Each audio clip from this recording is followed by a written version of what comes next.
Terima kasih tetap bersama kami. Pemirsa, dalam 24 jam terakhir, kasus positif COVID-19 di Indonesia bertambah 6.393 orang.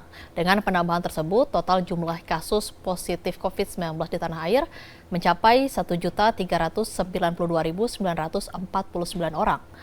Dari sebanyak 1.210.877 orang dinyatakan sembuh, sedangkan 37.757 orang meninggal dunia usai terpapar COVID-19. Kita beralih ke informasi selanjutnya. Saat ini banyak negara sedang menghadapi munculnya virus baru hasil mutasi SARS-CoV-2 yang menyebabkan COVID-19. Lantas bagaimana kesiapan Indonesia untuk menahan laju penularan virus baru? Simak perbincangan Jopos TV bersama Direktur Lembaga Biologi Molekuler Eijkman, Profesor Amin Subandrio berikut ini. Beberapa waktu yang lalu pemerintah mengumumkan adanya mutasi COVID-19 yaitu varian B117. Di Indonesia sudah ada 6 pasien yang terinfeksi B117. Saya akan membahasnya bersama dengan Direktur Lembaga Biologi Molekuler Eijkman, Profesor Amin Subandrio. Apa kabar, Prof? Alhamdulillah, baik, sehat. Prof, saat ini apakah Eijkman sudah melakukan juga kajian terkait dengan varian baru B117 ini?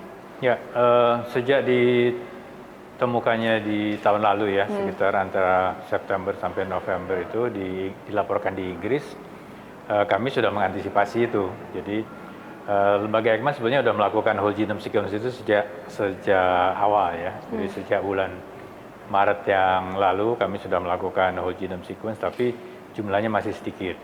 Nah, dengan adanya varian baru ini, dengan tanda petik ancaman masuk ke Indonesia, kami meningkatkan kapasitas dan juga kecepatannya. Sehingga sampai dengan bulan Januari kemarin ya, awal sebelum ada pengumuman itu, Eijkman sendiri sudah mensubmit sekitar 150-an, hampir 130 lebih. Dari sekitar 450 waktu itu seluruh Indonesia. Saat ini sudah 500-an. Dan di Januari itu Menteri Ristek dan Menteri Kesehatan mengadakan kerjasama. Jadi ada MOU antar menteri, kemudian Litbangkes dengan Sekjen Kemristek BRIN menandatangani MOU dan kerjasama. Tujuannya adalah sama, jadi untuk meningkatkan kapasitas whole genome sequence seluruh Indonesia dengan melibatkan banyak institusi lah ya, jadi rumah sakit yang di daerah, kemudian juga institusi di bawah perguruan tinggi atau lembaga penelitian, itu kita koordinir. Mereka siapa aja yang melakukan whole genome sequence itu berkontribusi, karena target kita waktu itu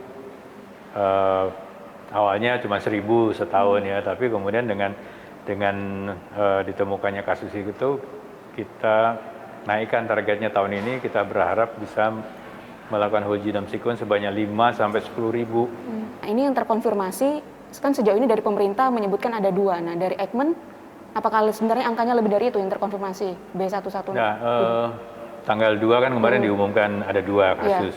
Tapi kemarin beberapa hari yang lalu, 2 hari yang lalu saya kira, Litbangkes juga kembali menemukan 4 lagi tambahannya.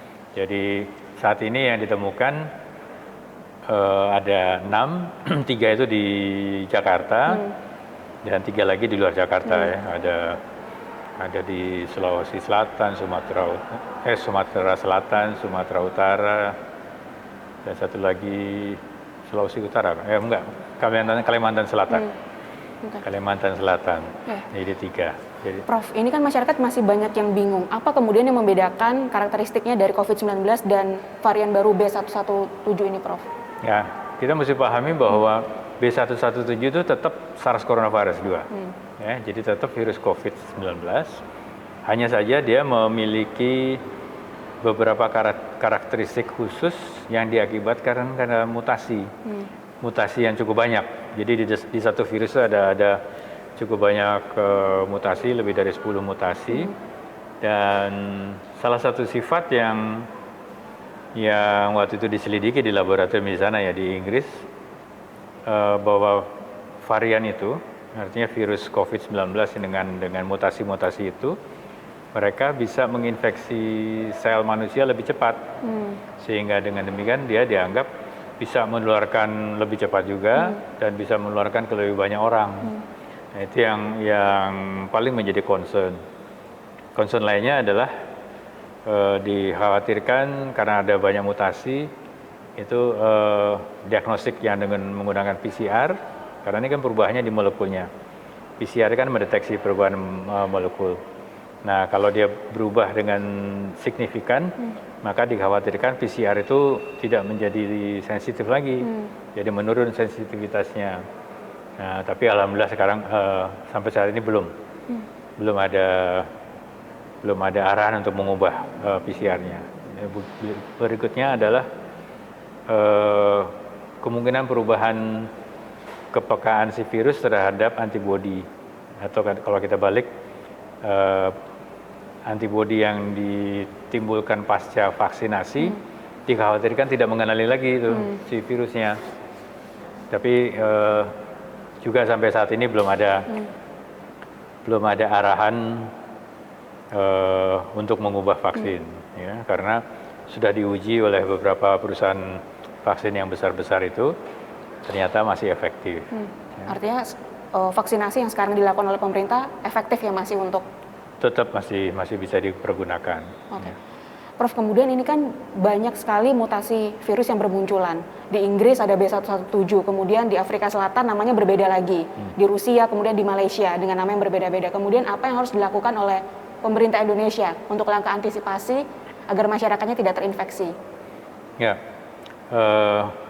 itu penting sekali ya. Jadi pertama tentu kita harus punya kemampuan untuk mendeteksi dia ada atau tidak ya. Nah, kemudian kalau sudah terdeteksi, maka kita harus memastikan dia tidak menyebar kan. Untuk itu kita mesti tahu orang yang tertular itu ada di mana, kemudian siapa saja yang kontak dengan dia. Jadi prinsipnya adalah tracing. Ya, jadi dia kontak dengan siapa saja. Waktu misalnya ini kan kasus yang import ya, yang pertama dan kedua itu dia udah kontak dengan siapa aja, kemudian di rumahnya dia tinggal sama siapa aja. Itu semuanya dilacak ya, harus di tracing, dan mereka yang kontak erat dengan yang bersangkutan juga harus diperiksa PCR-nya. Kalau positif ya kita sequence lagi apakah virusnya sama atau enggak. Belum tentu sama sih ya, artinya namanya juga tracing, kita tetap akan melacaknya. Nah, tentu kalau misalnya kita ketahui orang yang pertama kita sebut biasanya namanya kasus indeks, itu sudah menulari ke orang lain menularkan ke orang lain, itu kan sudah menjadi penyebaran yang cukup luas. Nah, itu yang harus kita cegah. Ya. Kemudian apa yang harus dilakukan oleh masyarakat, Prof? Apakah penerapan dari 3M itu masih bisa dalam kondisi mutasi virus yang sekarang berkembang dengan cepat? Ya, sebetulnya virusnya apa saja. Jadi mau dia B117, mau P1, mau yang biasa, tindakannya sama. Ya, jadi kita harus menganggap virus itu sama-sama menularnya, ya, sama-sama berbahayanya. Jadi kita pergunakan istilahnya adalah kewaspadaan umum, kewaspadaan universal. Jadi kita harus memperlakukan semua virus sama seolah-olah ya, karena kan kita nggak tahu, misalnya kita kontak ini, kita nggak tahu di sekeliling kita ini virus yang mana, ya, sehingga perlakuannya harus sama. Jadi 3M-nya tetap sama, 3T-nya tetap sama. Oke, Prof, sedikit update terkait dengan vaksin merah putih ini sudah sejauh mana proses pengerjaannya, Prof? Vaksin merah putih saat ini kan dikerjakan oleh beberapa institusi, tapi memang yang paling lebih siap mungkin yang di lembaga Eijkman. Dan saat ini sesuai dengan jadwal sebenarnya kan tanggal 31 Maret ini kan batas terakhir dari masa yang diberikan kepada lembaga Eijkman untuk mengembangkan bibit vaksinnya. Ya, jadi saat ini kita sudah dalam proses transisi dari R&D yang dilakukan di laboratorium ke industri. Jadi sejak beberapa minggu belakangan kita sudah berkomunikasi secara intens dengan teman-teman Bio Farma agar nanti proses peralihannya itu smooth ya. Jadi mereka juga siap mengolah vaksinnya lebih lanjut. Kita juga sudah bisa menyerahkan tidak hanya jadi penyerahannya nanti bukan satu blok dikasih gitu enggak. Tapi memang semua prosesnya prosedur di laboratorium juga harus kita berikan kan. Supaya nanti mereka juga bisa mengerjakan apa yang kita kerjakan, kemudian bisa dilanjutkan dengan uji praklinik, kemudian uji klinik fase 1, 2, dan 3. Artinya masyarakat bersabar dulu ya untuk vaksinasinya Ya, bisa kita dilakukan. harapkan ya memang masih agak lama, kira-kira pertengahan tahun depan lah gitu ya, lancar-lancarnya